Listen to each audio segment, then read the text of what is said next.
Middle of the country, but not middle of the road opinions. It's the podcast dedicated to sports in the air capital of the world. I'm going to Wichita. Wichita, Kansas, and beyond. With Tommy Castor, Weston Mills, and Blake Cripps. This is Keeper of the Games. Some may say that we are wildly unqualified. Some may say we are only mildly entertaining. I say we are exactly where we need to be in the doldrums of summer, coming off of Father's Day, and at least half of the fathers on the show are here to do the show this week. With that, we welcome you back into the Keeper of the Games podcast, hoping to get our own day on the calendar, on your calendar. It seems like it's every Tuesday these days. Appreciate all the support. This is episode number 71 on the Cog Pod, the only podcast focusing on sports in and around and of interest to Wichita, Kansas. I am your host, Blake Cripps. As I mentioned, Tommy Castor is the father not on the show, but we are joined by the other dad on the program, Weston Mills. Weston, how was your Father's Day? It was pretty good. It was the first one for me, so it was definitely kind of different, right? That's right, a little different. Yeah. Did you get something this year? How is it different? Got a little gift for my daughter, but it was weird hearing Happy Father's Day directed at me for the first time. I dropped my daughter off to daycare on Friday, and the young lady who takes us out, takes my daughter from the door and kind of takes her into the room, said, "Hey, happy Father's Day weekend," and I was like, "Oh man, that's weird to hear." I mean, not that I didn't want to; it's just weird. How old did you feel when you heard that? Right, I mean, exactly. I was kind of looking around like, "Oh, is there a dad behind me, or what's the deal?" But no, it was pretty cool. It's definitely a little different when you are a dad. So we had a good time. We went back to Wichita and visited both grandpas as well. So got some good time in on Father's Day. Yeah, it's kind of interesting. You and Tommy are celebrating your first Father's Day on the same day here in 2021, right? That's absolutely right. Yeah, kind of interesting. So anyway, happy Father's Day to both of you. More to you than to Tommy because you actually bothered to show up. Cogsports.com is where you want to show up to view our content. And, of course, you can follow us on Twitter at CogPod. Facebook.com, just search for Keeper of the Games, or Facebook.com/Keeper of the Games.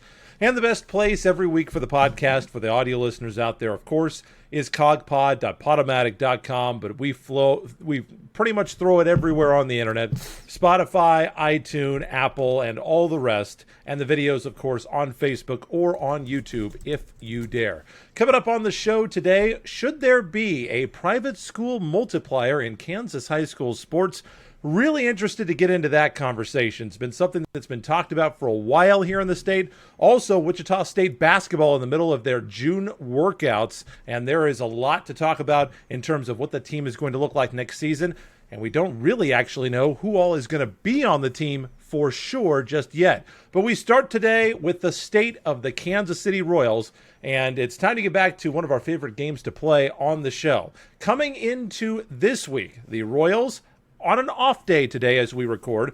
So as you are viewing this, you will be getting ready, or listening to this, you'll be getting ready for a trip out to the East Coast for Kansas City as they will play, kind of bouncing back, kind of a weird way that they structured this road trip actually, as they will head out to the Bronx to play the New York Yankees for a 3-game set beginning on Tuesday the 22nd through the 24th. With 6:05 first pitch times for the first 2 games of the series. Getaway day on Thursday.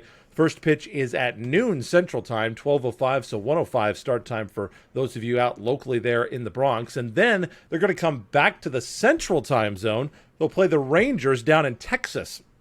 Arlington at 7:05 on Friday. Then a mid-afternoon game on Saturday at 3:05. 1:35 on Sunday for getaway day.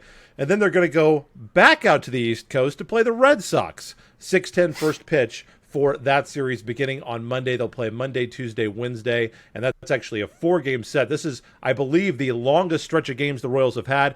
They do not have an off day until the All-Star break. That comes on Monday the 12th. All-Star break is the 12th through the 15th. One more home series before then, and then a 4-game set with the Indians to wrap things up.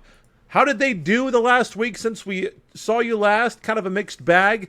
Mostly, though, disappointments. So, since last Monday, when we were watching the Detroit Tigers start what turned out to be a 3-game sweep of the Kansas City Royals, beating them down 10-3. Royals went on to lose the next 2 games in that Detroit series by 1 run apiece. So, yes, the lowly Tigers sweep the Royals again. If you want to be an optimist, you would point and say, well, they beat the Red Sox 2 out of 3 games to win that series.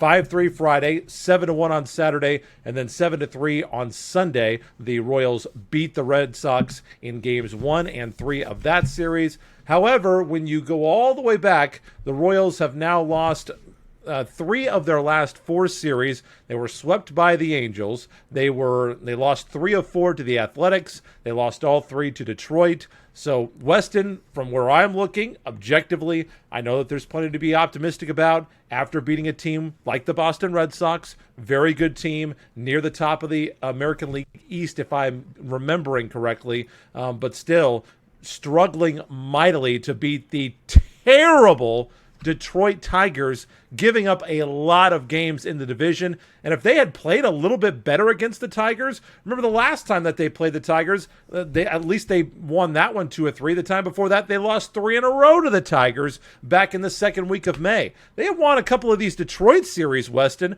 Might be having a totally different conversation about what state the Royals are in right now. And I got to go back to the beginning of the season when we talked about the Royals that were in a hot streak. Then they had that losing streak, and then we kind of sat down then. Obviously, the hot streak, we were all excited, and I think you definitely were one to point out, say, hey, pump the brakes, hold on, look at the teams they're playing.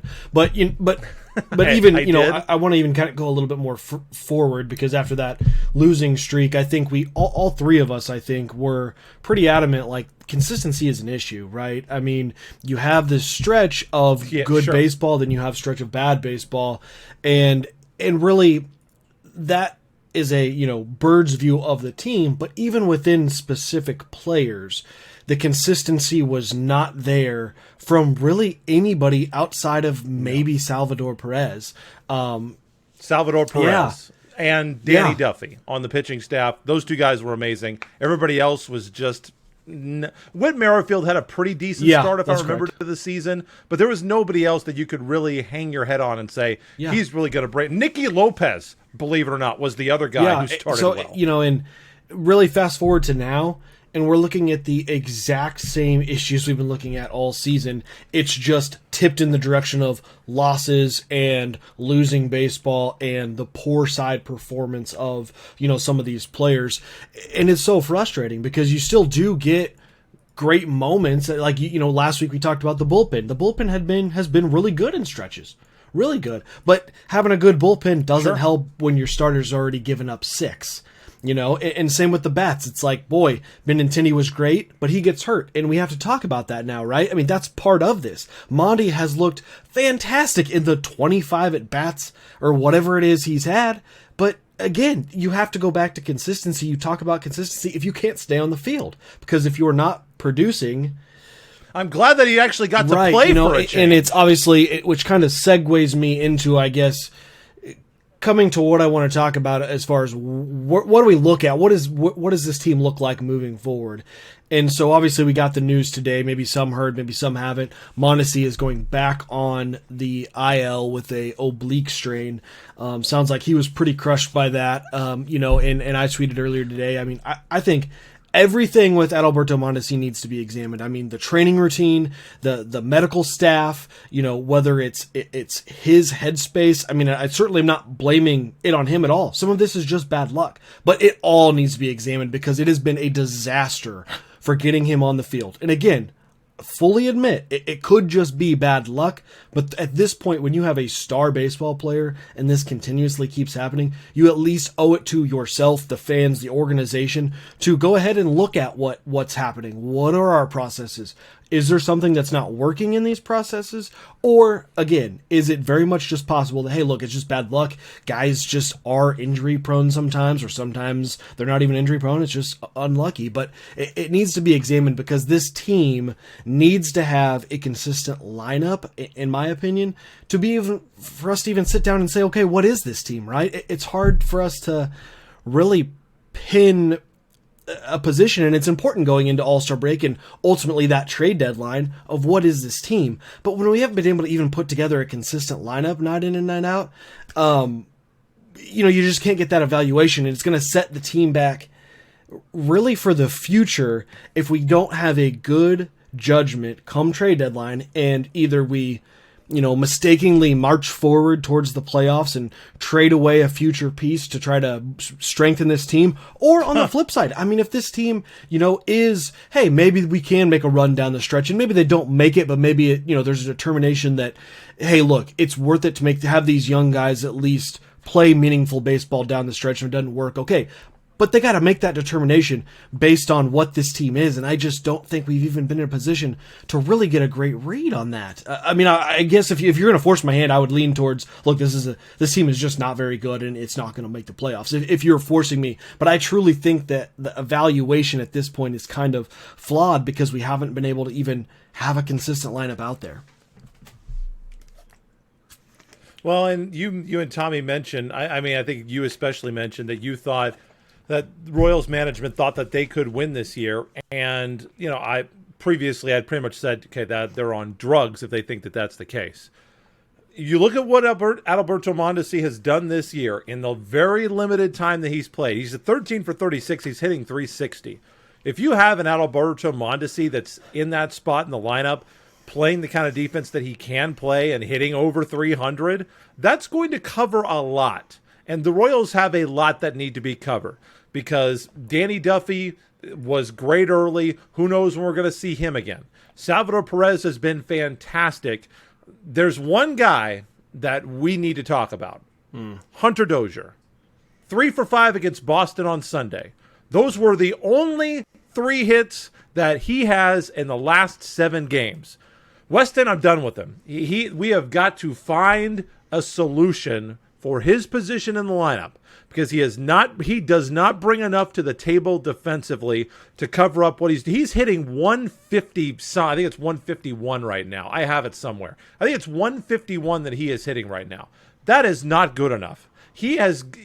I have said every single week of the show, if Jorge Soler and Dozier keep hitting the way that they are, the Royals have got no shot. And Hunter Dozier has been given time. He has been given patience. I know he was hitting the ball really hard earlier in the year. He's hitting a $157 right now. Jorge Soler is hitting 183. Those two guys are not getting it done. They have combined for what? They have combined for 13 home runs, but they've got 135 strikeouts among them in less than 118 games, I think is what they've played. Less than that. Not good enough at all, right? 118 games. Not good enough. So what do you think is the solution for Hunter Dozier? Because, as you mentioned, there is a problem with not having anything better at the next level to replace that person with. Danny Duffy went out. Royals have still yet to find that solution for Danny Duffy's place in the order. Still has not pitched since May 12th. And, I looked again. Did you see a Danny Duffy update? I didn't. I have no idea where this guy is. This guy could be in Jamaica for all I know, okay? So everybody that the Royals have brought up to try to replace Duffy has gotten absolutely shelled out of the building, barely getting to the second inning, sometimes not even that far. Adalberto Mondesi is an injury waiting to happen. He is made of paper mache at this point. I'm not trying to be disrespectful of Adalberto Mondesi. When he's been healthy, he's been great. But this season, I'm not talking about long term. I'm saying this season, you cannot plan on Adalberto Mondesi playing for more than 1 week at a time. You can get a week out of him, and that's about it. So with all of these other holes in the lineup, Hunter Dozier is giving you nothing. He had no hits in 6 games last week until finally he had 1 3 for 5 against Boston. Congratulations.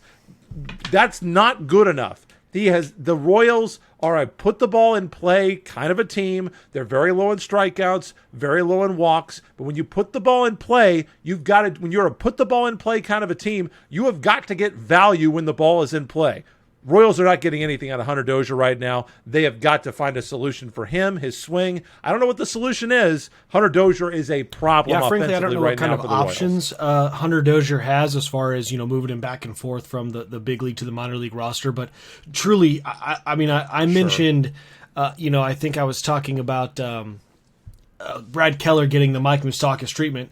It's not doing Mike Moustakas justice to say that Hunter Dozier deserves the Mike Moustakas treatment, because Hunter Dozier is not even established in the way that Mike Moustakas was when he, had to go through his minor league stint. No. To me, there's no reason. And look, is it embarrassing for Hunter Dozier? Yes. Is this a professional sports team? Yes, it is. So I don't care. He needs to go down, and it's for his benefit. It's not because we don't think that Hunter Dozier can be an asset to the Royals team. It's because he's not doing it right now, and he needs to find that. I think he can. And he needs to find that against pitching that isn't costing the major league team wins. So I'm with you. I think they've got to do something with him, and frankly, I think it would benefit him to go remind himself that he can actually crush the baseball. Let him go, hit some moonshots off some minor league pitching, and then come back up and do a little bit more. But I to you often say, well, what's the other option? That's not a valid argument, I don't think, anymore with Hunter Dozier, because Kelvin Gutierrez has taken some at-bats from him, and some of the other guys as well, and whether that's minor league guys, and I don't even mean, we always talk about Nick Prado and Bobby Witt, but you see Ryan O'Hearn and Ryan McBroom both hitting down in the minors, and I'm not suggesting that they're the missing piece, but those are guys that could flex up to the big league level to, see what they have when we know, because we know what we're not getting out of Hunter Dozier. So I'm with you on that. And the only other thing I'll kind of mention on the Royals as we're, maybe wrapping up this part is I'll give you another name that I feel like we have not talked about enough. We do this from time to time. And last time I think we brought it up, it was Sal. We're like, man, he's been fantastic. We hardly ever even talk about Salvador Perez. But another name that I think we're missing, who's kind of the man that was next to Danny Duffy, is Mike Minor, who's been very, very steady. And it's not like you weren't bringing him in to be an ace. He's not an ace, but he has been a very steady, consistent arm that I think without him, the Royals would be in an even worse position than they are. And this is coming from Oh, yeah, absolutely. So this is coming from Tyler Durking on Twitter, and I have no idea what his credentials are. It's a tweet that went viral. But in the last 8 starts, Mike Minor has a 3.58 ERA, 55 strikeouts to 10 walks. He's ate up 50.1 innings, which, again, that's fantastic, knowing how bad some of your other starters have gone, with getting into the game and relieving the bullpen a bit. And he's got 6 starts with 6 or plus innings and 3 starts with 7 or more innings. So fantastic out of Mike Minor. That's been a big win for Dayton Moore, bringing him in, and you got to look at a few of these staples that have kind of held this team in a position where, look, it's not out of the realm. It's not out of the possibility that they could make a run. There's still a lot of baseball left. I'm not saying you should expect it, but they are not out of it quite yet. Well, they're getting down there in the standings, and I do need to point out for Mike Minor, the Royals. You have to judge him a little bit differently, I think, because he was never supposed to be the ace of this staff. He was supposed to be a guy that comes in, gets you innings. I mean, look at what he's done. He has not lasted less than 5 innings in a game since April. Over his last, how many starts? It would be over his last 5 starts, 6 starts. He's given up over 4 earned runs only once. I'm not saying this is, some great feat that he's accomplished here, but he whenever the Royals put him on the mound, they got a shot. He is giving them a chance every single time that he's out there. He's not spectacular, although I would say he gave up 9 hits and 6 2/3 innings against Boston, but only 2 earned runs, did give up the dinger. Royals had a chance to win that game against Detroit. 5 2/3 innings, 4 earned runs. That's going to happen with him. He was really good in that. You remember that Oakland game? I got to watch that game on Bally Sports because, hey, I actually was at a place that had Cox, the only place you can get the Royals these days. He was tremendous in that Oakland game. Really good. Lasted 7 innings against Minnesota. Didn't even have his best up. He gave up 3 home runs in that game and was still able to eat up 7 innings. Contrast that to, is it your guy? I don't remember if it's your guy or if it's Tommy's guy, but your guy, Bradley Keller. You seen what this guy has put out there recently? Pretty bad. In June, opponents are hitting 311 on him. 311. His whip is 1.75. So he is averaging 2 base runners per inning that he has given up. If a 1.0 is considered pretty good. 1.0 is actually considered amazing. 1.5 is kind of, and 1.75, that's a train wreck. The last starts that he's had, 3 in a row, he's given up 5 earned runs in all of them. He has not lasted more than 5 1/3 innings at all over his last 5 starts. So he is not extending games. The last quality start that he had was all the way back on May 25th at Tampa Bay when he went 7 innings and gave up just 1 earned run. And let's not even go back to what happened in April when he was maybe the worst starting pitcher in baseball and opponents were hitting 366 off of him. So he settled things down in May, but June is not going well at all for Mr. Keller. So we'll see how the Royals turn out. The standings look like this. And you mentioned, still in the thick of it, yeah, I guess before the All-Star break, but Chicago 43-29, leading the American League Central. They have been really good, by the way. I think that they're way better than I thought that they were going to be. Plus 88 in the run differential, second best in the American League. Cleveland is second at 39-30, then the Royals at 32-38. The Royals are 10 games off the pace in the Central, and they are 9.5 games off the pace in the wild card. So you could say, well, they're in the thick of it. They can get back into it. How many teams come from over 10 games down in the wild card after the All-Star break? I understand there's an additional wild card now, and that makes things a little bit different. But here's the thing. The wild card teams, if the playoffs started today, Weston, Oakland, they're 44-29. Oakland's freaking good team. Houston is the team that's tied with them, and only by percentage points is Houston ahead in the American League West. I don't see the Royals catching either one of those two teams. So that spot, you could just pretty much kiss it goodbye because they are 10.5 games back of those two teams. So they're gone. So the next team that they would have to catch is Tampa Bay. Tampa Bay's a hell of a team. They're 43-30. They have really come on here since starting a little bit slow to begin the season. Didn't have a great last 10 games. They're 4-6, but they're 43-30, and they're 1/2 game back in the American League East of Boston. So this you can't make this mountain a whole lot taller to climb because you just won't have time. Royals are not going to be good enough to make up 10 games in the win column over the last 2 months of the season, I don't think. We'll see. Royals, as I mentioned, they're off today. Then they've got the New York Yankees, and that will be coming up for you tomorrow. 6:05 first pitch, 6:05 on Wednesday as well. And then they'll wrap up the series on Thursday with a day game. 3 games at Texas after that on Friday, Saturday, and Sunday. And then the 4-game set with the Boston Red Sox before they finally come home. The next chance for you to see them up there, Weston, in your neck of the woods will be Friday, July 2nd, 4th of July weekend against the Minnesota Twins. And then the last home games before the All-Star break, Cincinnati coming to town for interleague play on Monday, Tuesday, and Wednesday for the Royals at Kauffman Stadium. So that is our Royals talk for today.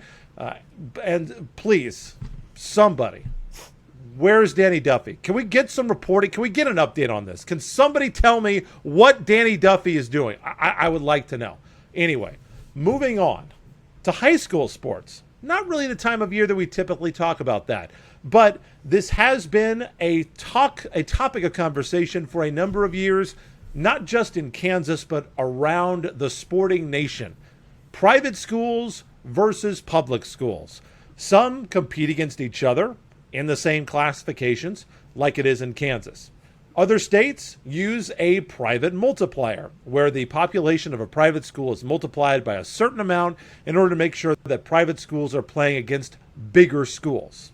And some states actually separate out one from the other, like Texas. Texas has the University Interscholastic League for the public schools, and TAPS, the Texas Association of Private and Parochial Schools, I believe it is. I'm not for sure. I might have the acronym on that. So you have a private school champion and a public school champion in Texas, and both are very highly regarded. UIL and TAPS, you get recruited out of both in Texas.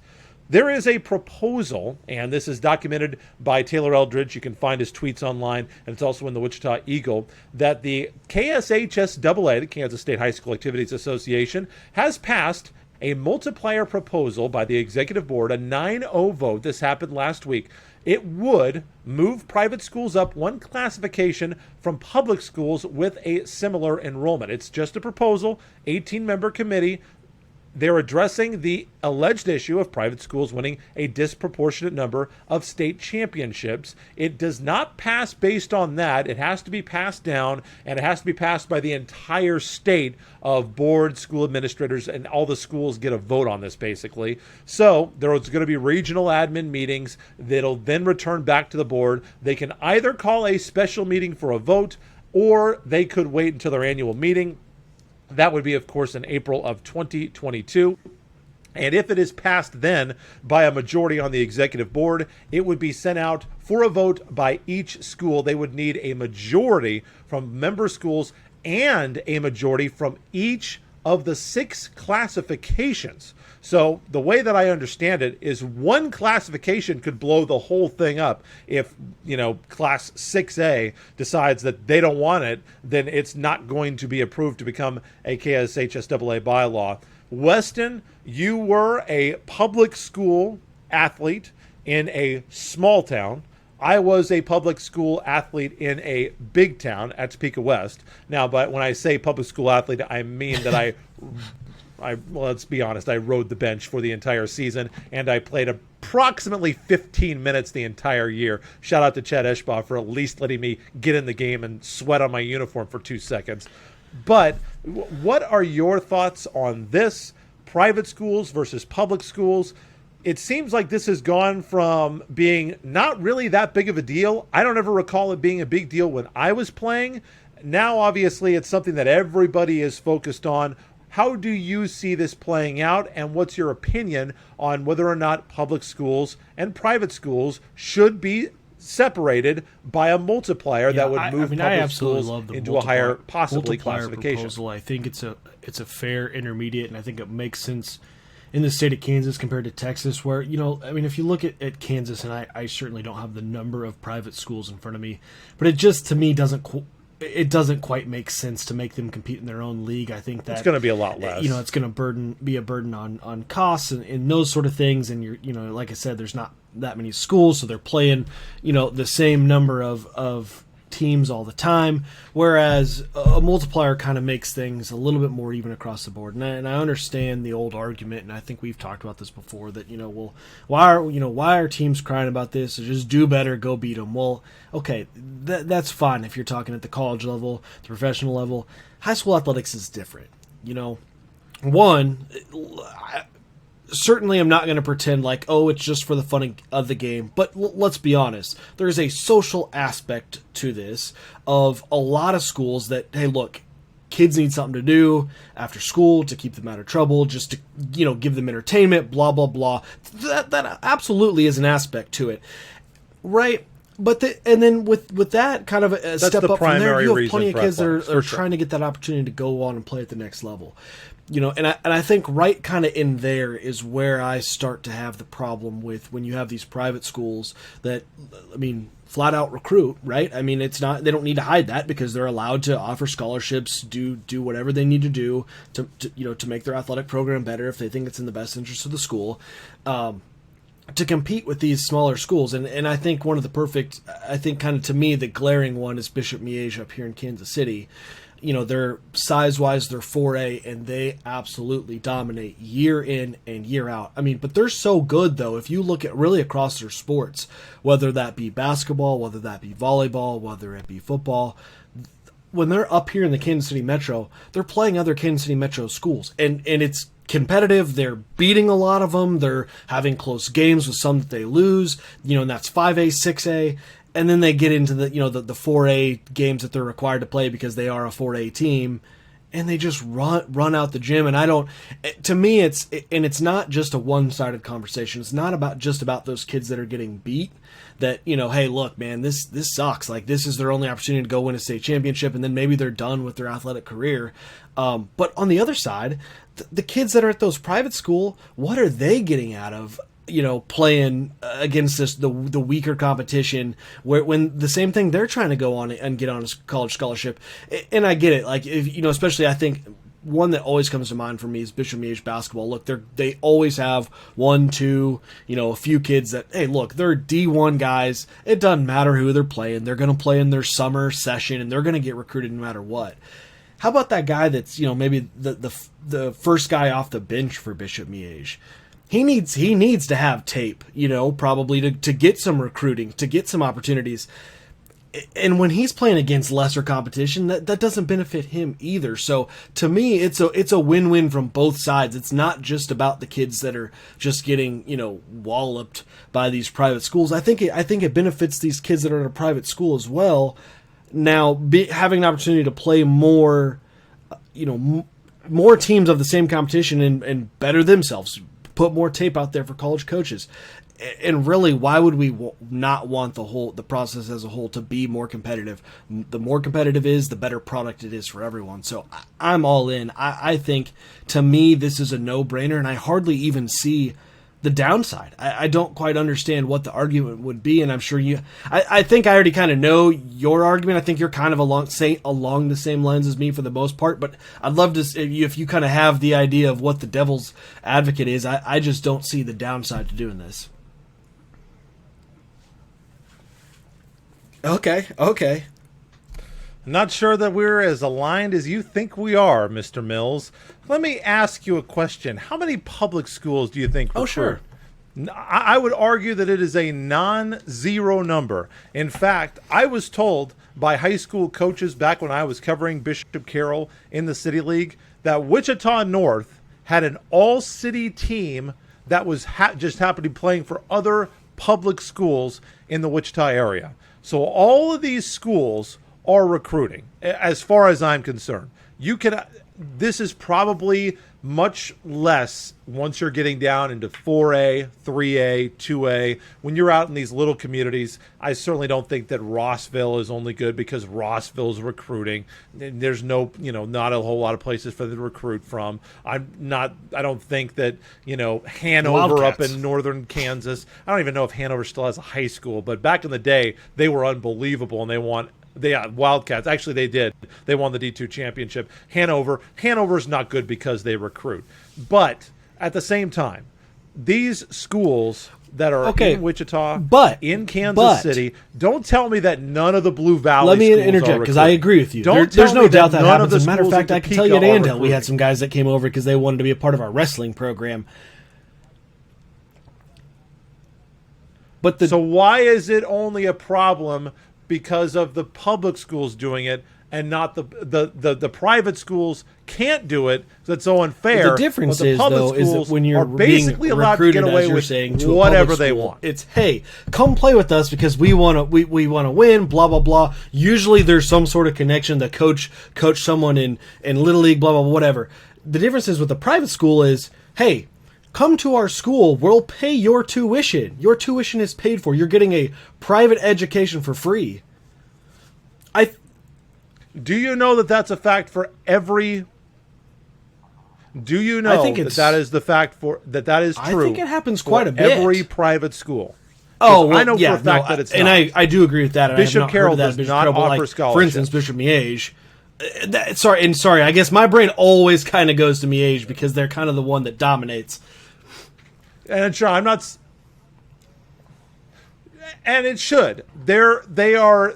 You look at pretty much almost every sport except for swimming, I guess. I mean, they're no good as stags can't swim, I guess. Other than that, they're pretty much really good at almost everything. I mean, I'm just thinking here, bowling, I don't hear about them from bowling that much, but, I know that Bishop Carroll does not offer, at least when I was covering the team, I should say that. Maybe something's different. Athletic Director Tyler Frazier, you can call me out on Twitter if I'm an idiot now and I don't know what I'm talking about. But back in my day, when I was the voice of the Golden Eagles, they did not offer scholarships. If you wanted to get into Bishop Carroll, you had to be recommended through a Catholic parish around Wichita. And yeah, there were kids there that were not living inside the Wichita area. However, they were living inside of a Wichita diocese church area. They went to an introductory school that feeds into Bishop Carroll, and that's the way that it worked. Here's the other issue that I have with it. Public schools beat the private schools. Let's take a look at Class 5A football. Wichita Northwest, the Grizzlies. They're the best team in the City League right now. When I started covering City League football, Steve Martin, just been hired off of, Rick Wheeler's staff, I believe, at Wichita Heights. Probably recall his name, won a couple of state championships with Heights, the one undefeated season, I believe, in the City League for him and the Falcons. And Heights was dominating the City League. With Bishop Carroll up there, they were kind of neck and neck, but Heights was the best team in the City League. When Steve Martin showed up at Wichita Northwest, Alan Shuckman and the Golden Eagles were beating their brains out. They were winning by 40, 50, 60 points per game. It wasn't close. The 2013 game was very close, but in 2012, 2014, Coach Martin's kids got blown off the field. All of a sudden, 2015, 2016, 2017, did Coach Martin go and cry about it? Did he go and mope and pout and say, oh, God, Bishop, I just can't beat Alan Shuck? No, they got better. They got players. I'm not saying that they recruited. I'm not saying that they did or did not recruit. I don't know. You can go ask Coach Martin. What I'm saying is he did what was necessary to make his program a winner. And at this point, they are the best program in the City League. No disrespect. Still, Bishop Carroll's still my number one school. Always will be. You're number one in my heart. But Wichita Northwest is the best program in the City League. So why in the world should Bishop Carroll be forced to play up just because Bishop Miege is beating everybody's brains out in 4A? That's the only thing that I'm saying. Every single class and every single situation is different. Let's look at your Andale Indians. You remember Sub-State, Class 3A, on the way to a 12-0 season? Can't believe you forgot. Probably on a Weston Whiparound, to be honest. Did you see that Wichita Collegiate score? 49-0 Indians. Go ahead and smirk. I know you're going to. You like the score. So you're telling me the Wichita Collegiate needs to play 4A football? They got beat by Andale by 49. And I'm not pointing that out to make Wichita Collegiate feel bad. By the way, Coach Black is a great coach. He's got that program moving. There was not that long ago the Collegiate, not real good in football at all, actually. They've turned things around in the ABCTL. They're a player right now. They're going in the right direction. So I'm not pointing it out to make them feel bad or to diminish their accomplishments. They're a good up-and-coming football team that I think is going to make a run at 3A and be a state championship contender. But they are no Andale at this point. So I'm going to throw it back to you. With that information and with my point, explain to me again why all of the public schools and all the private schools have to be treated this or can't be put into the same division. Because from where I'm sitting, the public school, when's the last time a private school won 6A football? I can't think of the last time a private school won 6A football. There aren't a ton of private schools in 6A, maybe not even any. 5A football.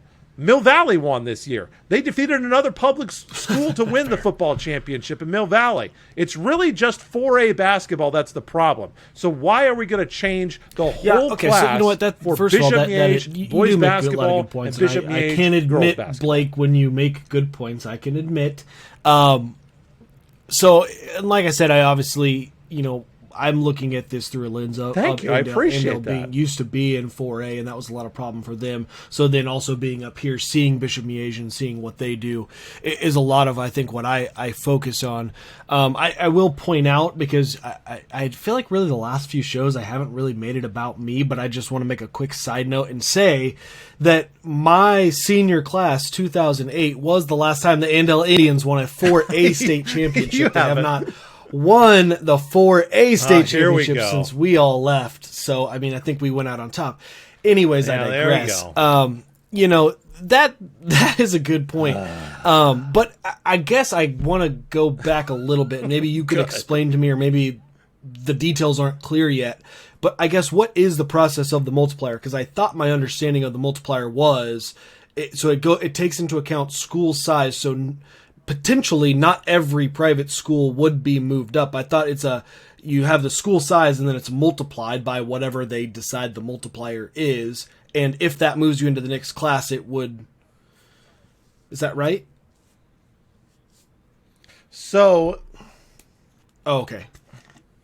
That is a proposal. Okay. There other states have implemented, it's a blanket multiplier where, every private school is times 1.25. You take your enrollment, you multiply it by 1.25, whatever class you land in. If you're in the same class, hey, good for you. If you're in the next class up, too bad. If you're 2 classes up, too bad for you. So there is a proposal, and this is actually in Taylor Eldridge's article.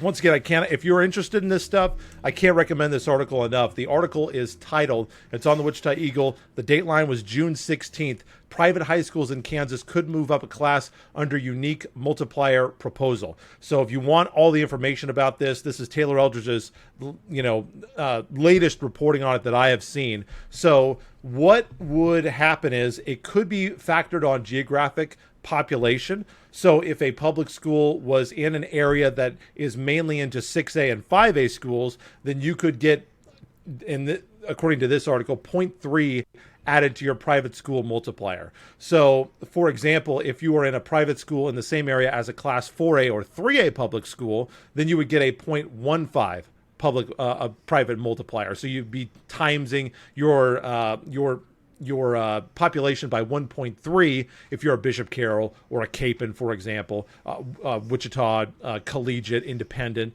or if you are if you're in a smaller area where you've got a 4A or 5A school or a 4A or 3A school, then you'd be timesing your multiplication to 1.15 of your total population.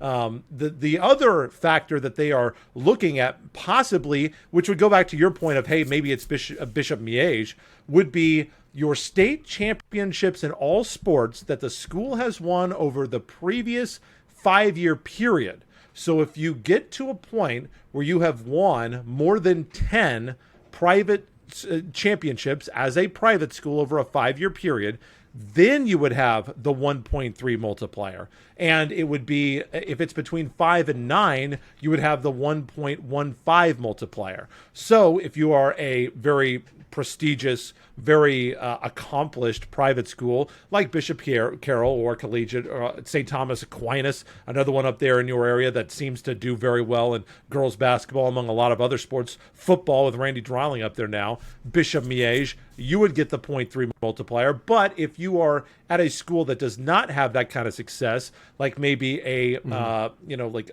Hutchinson Trinity, for example, they didn't win their state championship at their class last year, you would not necessarily be subject to that same process. So after the process is completed for each school, that multiplier would be used on the school's enrollment and would be that number to sort them into classification. However, they say that the proposal would not let a private school move up more than one classification, and it would not make a private school playing 8-man football move up to 11-man football. So I know that's a lot to digest. Would that be something? I think if there's going to be a multiplier, for me to be on board with it, I think it would have to be that sort of hybrid thing of, okay, you look at the total number of championships, and then you can make a multiplier based on that. I would almost like it to be sport to sport. So if you have a school like, why should Bishop Miege, when they're not any good at swimming, why should they have to jump up and compete against better swimmers? Just because I know that there are some sports that have, less classes because there's so many fewer schools that have swimming. So that may not be a very good example. But in sports that, a school is weak at, why should the weaker team, if Bishop Miege volleyball is really bad, and I don't know that it is, I'm just using Bishop it as an Miege example, volleyball why should they be actually punished be just because better their than their football basketball team program? and their Shout out to basketball teams Coach are really Kathleen good. Rush, who just recently retired. Yeah, but and so this and exactly what we just talked about. So this is kind of where I go back to my, I get what you're saying about Bishop Carroll, but as long as we're putting in procedures with this multiplier to, attempt as much as possible to make it fair and not to punish a private school just solely for being a private school, then to me, I go back and just think it makes a lot of sense. And I'm with you. I kind of like the model where it's like, hey, let's just focus on the teams that are really dominating and winning, because ultimately, look, if they're just winning a lot but not winning state championships, well, again, no reason to punish them or make them move up just because. Solely it's the, hey, let's not let one team run a state championship for 20 years, winning 80% of it. Like, that doesn't benefit anyone, but let's focus on that then. So I like you, I like the hybrid model and would push for the state to focus on something along those lines. Last question for you, Weston. If the KSHSAA came to you and said, Andale, we got to hit you with a multiplier, you're dominating 3A football too much, are you okay with the same rules that apply to the private schools being applied to the public schools?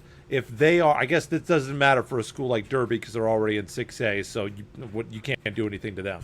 But are you okay with the same rules being enforced for public schools as private schools if they are the teams dominating at a specific sport?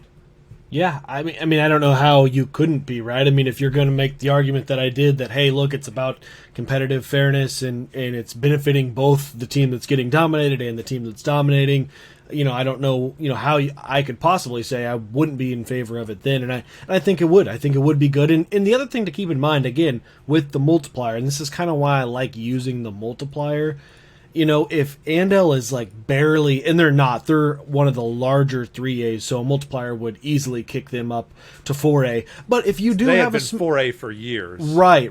If you were a smaller 3A, though, and you're like, man, I know we're dominating 3A, but my God, we just barely have the kids to do it. You get hit with that multiplier, you still may be in 3A, so it's not an end-all, be-all.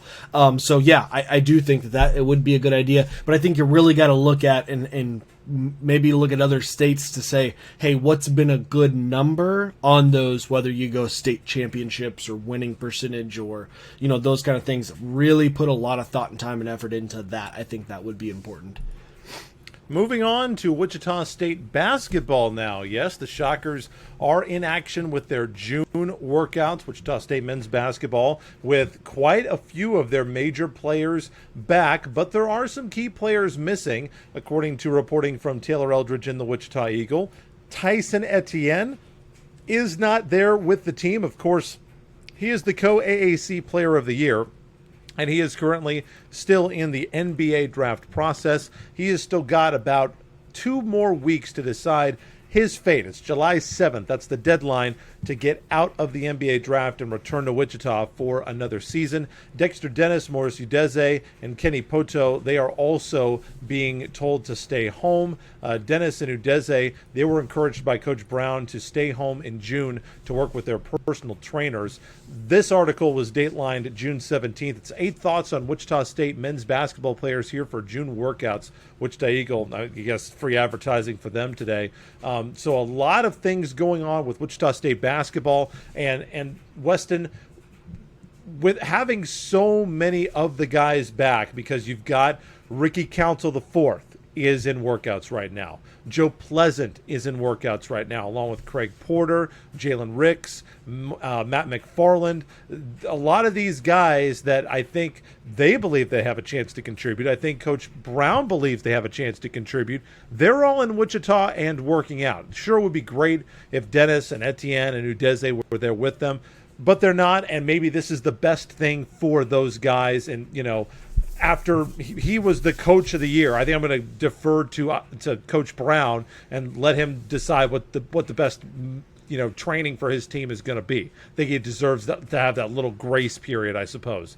So what are your thoughts on Wichita State men's basketball as they put in this time during their workouts as we enter the first season of the Isaac Brown era that will begin with everybody knowing before the season starts that IB is the head coach? Yeah, I'm not overly concerned at all that, Etienne, Dennis, Morris, Udeze Me neither. are not present. Really, June, and maybe others will disagree with me, but in my opinion, June is about individual growth and, making gains as an individual player, not so much about getting the team. Now, maybe team bonding, team building, but not necessarily continuity within an offense. Those kind of things are not what's being worked on in June. It's getting guys stronger. They only get 4 hours on court per week right now as a team. Exactly. I know, and we've seen mentioned, I don't know if you saw Ricky Council, they talk about him being the weight room star. I mean, when you get these kind of stories, and those are important things, right? It's important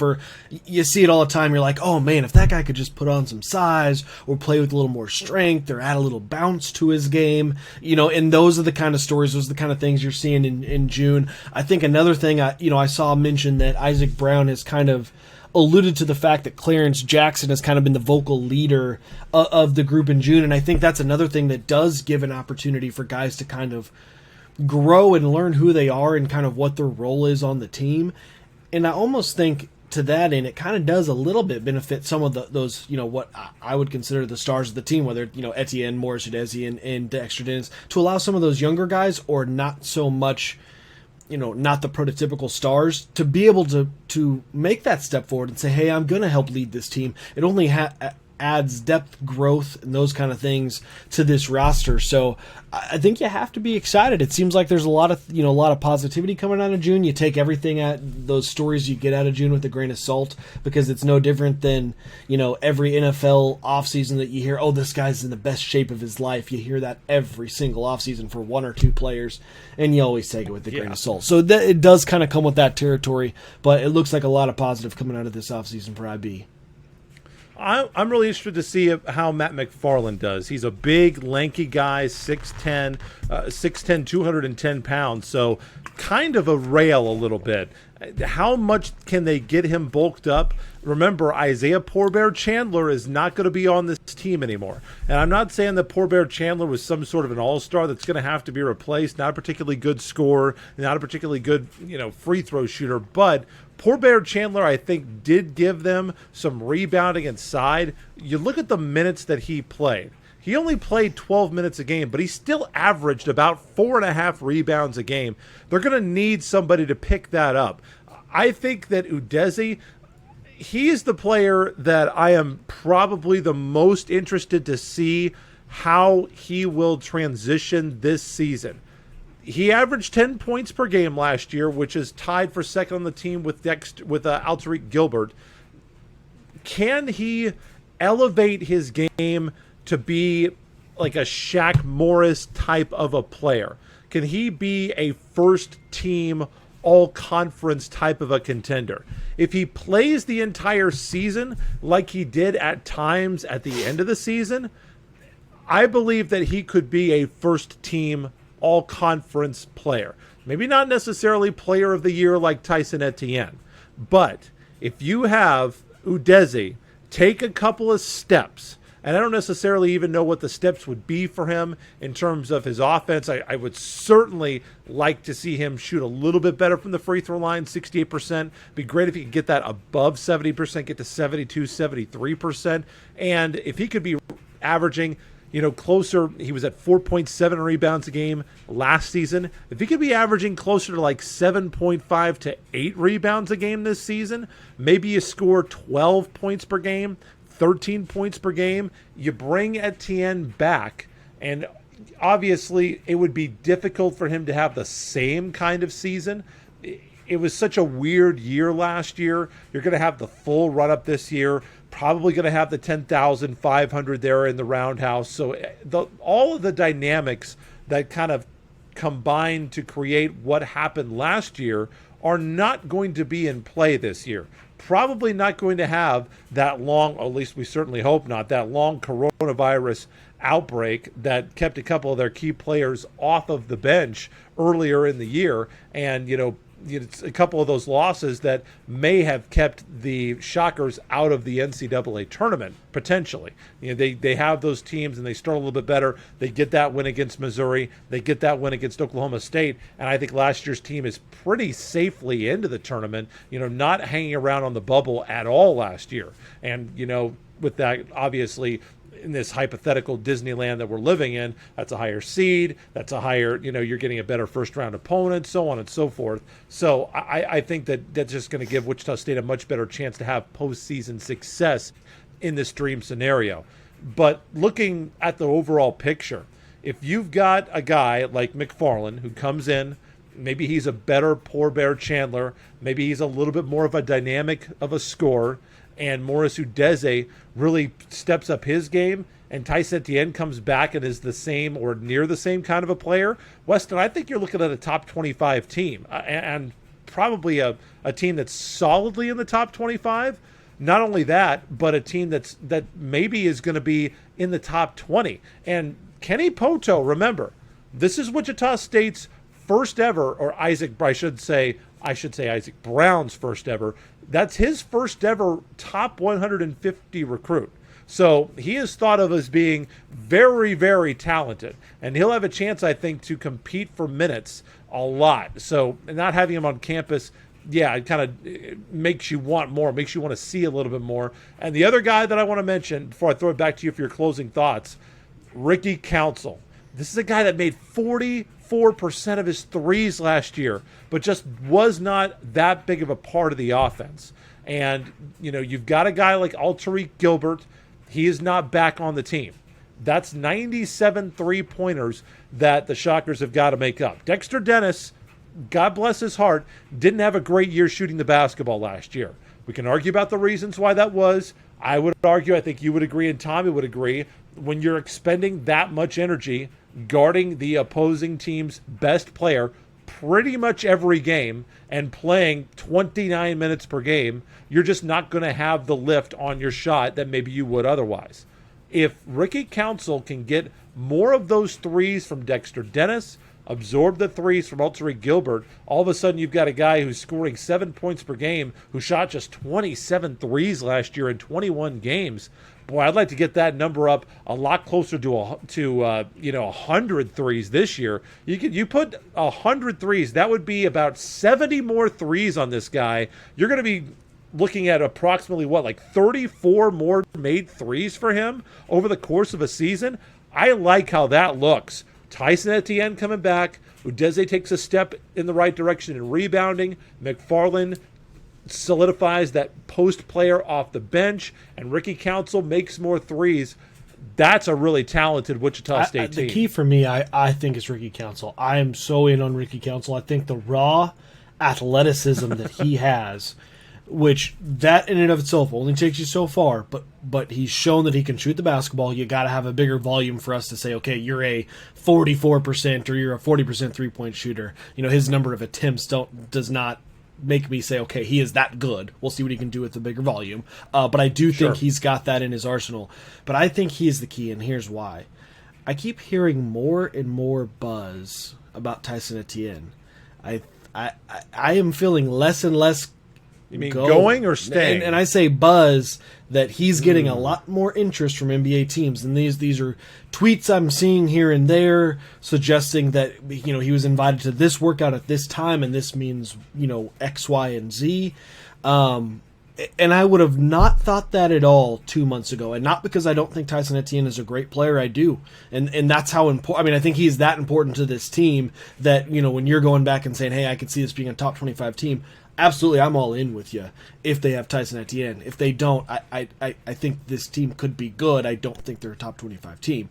I'm starting to see a little bit more buzz about Tyson Etienne getting a little more interest from these NBA teams. So that's a big deal. And I think if you do want to pick up where you left off last season without Tyson Etienne, I think it has to be from growth from Ricky Council. I think he has the most raw talent, or I should say raw untapped talent, because obviously he's not going to step in and be the best player, at least I wouldn't expect him to, but I think he has the most ability to take a huge step to fill shoes of Tyson Etienne. So I'm excited to see what he can do, excited to see what happens with Tyson Etienne. I hope he comes back, but certainly you understand why a guy would say, hey, I don't know that I will ever generate more buzz than I am now, so why not go get on a roster? I get Sure. that. I'll never knock a player for doing that, but I do hope he's back because I think this team could be really, really special if he comes back. Absolutely. I mean, I think if he comes back, you get all that production.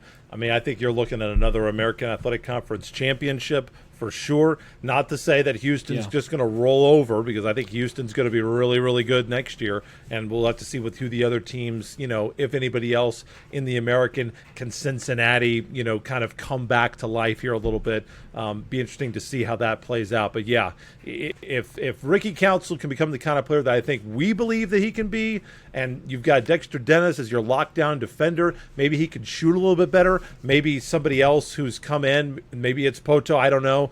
One of those guys can come in and spell him for a little bit so that he doesn't have to always guard the best player. That would be pretty special. I think that the team could be really, really good. Time to wrap things up. Yes, you know what time it is. It is time to hit the music. Time for our Wichita Whiparound. It is a look at the best stories in Wichita that we just didn't have time to get to on the show today. We will start with Mr. Mills. Give us your Wichita Whiparound Blake, for this week. I am going to stay in the Wichita State basketball arena, and I'm going to give you a story, more of a development or details that have been emerging about the basketball tournament, the TBT, as most know it as. It was announced, they announced their 64-team field on Monday, which includes the matchup for the Wichita alumni team, which is known as the AfterShocks. The AfterShocks received the number 2 overall seed, which is pretty impressive. And they'll play the number 15 seed Expats, which is an all-star team of former players from the Patriot League, and that first game will be Friday, July 16th at 8 p.m. Their first game will be in the Wichita Regional at Koch Arena, which will be awesome. I heard only good things about, 2 years ago, I guess, when it was at, got to be at Koch for a bit there too. The Wichita State alumni team, if they win their first game, they would play either the alumni team for Kansas State, which is called Purple and Black, or for Creighton, which is called Omaha Blue Crew. And that would be in the second round at 3 p.m. on July 18th. The 4 other teams that are in their pod, is what they're calling them, are number 3 Challenge ALS, number 6 Team Arkansas, number 11 Fort Worth Funk, which is TCU alumni, and number 14 We Are D3, with the championship game being on July 20th. I think at this point a lot of the folks kind of know, TBT's got $1 million prize, and probably most of our listeners, I think, probably are maybe aware of some of the roster for the AfterShocks, but obviously all former Wichita State players, headlined by probably Connor Frankamp, I'd say would be probably the biggest name left with that group. Obviously Connor being out of Wichita, also Takel Cotton, Terry Murray, Richard Kelly, Marcus McDuffie, Sam J. Haynes-Jones, and Daryl Willis, kind of wrapping up that crew. So check it out, TBT. It'll be at Koch Arena. I'm sure if you get the opportunity to go, I've heard it was a blast. It was a lot of fun. So if you can go. I haven't seen details, and I apologize. I probably should have looked ahead. A lot of times these TBT games are on TV. I think if I remember right, ESPN3. So the streaming service, but I don't see those details in front of me. But that's where it's been in the past. So I would expect and certainly recommend that you check there first. And by the way, I do want to shout out to Samaj Jones, one of those guys you mentioned, former Wichita East standout, who literally jumped over the bottom railing from the floor after his Aces won the 2016 6A State Basketball Championship. Unbelievable Joe Jackson coach team, so shout out to him. Went on to be a Shocker. I am going to go out to the links, the Corn Ferry Tour, as Harry Hall, a former UNLV standout, 20 under par. He won the Wichita Open at Crestview Country Club out of Hale, England. Big congratulations to him, and obviously one of the marquee sporting events each and every year. I hate that it's on the same weekend as the United States Open Golf Championship, such a huge focus of the golf world, but it seems once again more people were getting out, getting active, getting involved in terms of the Wichita Open, and hopefully next year it's going to be back even better than ever before. I know Roy Turner's already working on it as of probably like tomorrow. I think he basically collapses for 24 hours, and then tomorrow he's going to be back on the phones. They do so much great work for charity in Wichita. So congratulations to Harry Hall, the winner of the Wichita Open. And that is our Wichita Whiparound for this week on the Keeper of the Games podcast. Time for our last segment of the show. Weston, any additions, corrections, or retractions? An addition, I don't know if you saw this news. I think for the most part it broke today. Chiefs defensive end Frank Clark was arrested Sunday. It was a routine traffic stop. Cop noticed a duffel bag. Inside the duffel bag, Frank Clark had an Uzi. So he was arrested for illegal possession of a firearm, which is a felony. As of 4:05 Pacific time today, so 6:05 our time. Bad. Apparently, the NFL star Frank Clark is claiming that the weapon belonged to a member of his security team. If that member of the security team was not in the vehicle, I don't think that's going to hold up much. Where is he going? That his security team and he was that was in his Uzi. Lambo SUV. I don't even know what a Lambo SUV is, but that's what he was cruising around. Frank Clark might go down they made SUVs. As one of the most overpaid, worst contracts in Chiefs history. He has had some moments of being good, but if this. He was felony great illegal a couple possession years of firearm. Ago, I mean, you're looking at it. You're looking at a suspension. I mean, if not, that. So this is bad. This is boneheaded. I mean, we'll see how it plays out. I'm always an advocate for hey, let's wait to see. But if the allegations are correct, sure, not great for Mr. Clark, and could be a real problem for the Chiefs to address moving forward. Yeah, that would be really bad. I've got a couple of additions as well. Going back to this broke today to the AfterShocks. Will Connor Fran can't be there? I don't know. It's been announced that he signed a 2-year contract with Zenit St. Petersburg out of Russia. He's going to play in the Euro League. That's one of the top leagues that's not named the NBA, and St. Petersburg is one of the best teams. So, would he try to play with a 2-year contract? I don't know about that. Seems like that's dicey. Like you'd have to go and do what the pro team tells you to do. So we'll see how that works out. One other thing, and man, I'm basically just reading off of the Twitter feed of Taylor Eldridge today. This guy has been busy. Doesn't he have an off season? Are you kidding me? But Wichita State is in the running. They have now offered Jazian Gortman, a 6'1 guard, Columbia, South Carolina, number 13 overall prospect in the country, according to Rivals, a 5-star class of 2022 guard from Columbia, South Carolina. So another big move. Isaac Brown, it has been a very, very busy offseason for the Wichita State coaching staff. That is our show for this week. We've got one more show. This is our first show of summer. We've got one more show this month. We're going to take off July 5th. So hope you have a happy 4th of July, but we will see you next week for our last show of June, and then we're off for a week. Tommy should be joining us here in a couple of weeks, so that'll be very exciting as well. For our beloved audio listeners, Weston, how can they find you on Twitter? I am at Blake Cripps on Twitter. Once again, you can follow the show at CogPod on Twitter. Cogsports.com is the web address, cogpod.podomatic.com. Appreciate the likes, watches, the follows, the listens, the downloads, and of course the shares. Really appreciate all the support.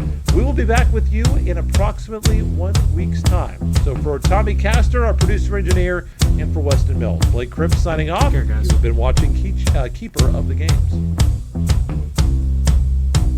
You've been listening to Keeper of the Games with Tommy Castor, Weston Mills, and Blake Cripps. Don't forget to subscribe, download, and listen on all major podcast platforms like Apple Podcasts, Google Podcasts, Spotify, Stitcher, iHeartRadio, and more. Visit our website at cogsports.com. Find the podcast and videos on Facebook and YouTube at Keeper of the Games. And follow the podcast on Twitter and Instagram at CogPod. That's KOG Pod.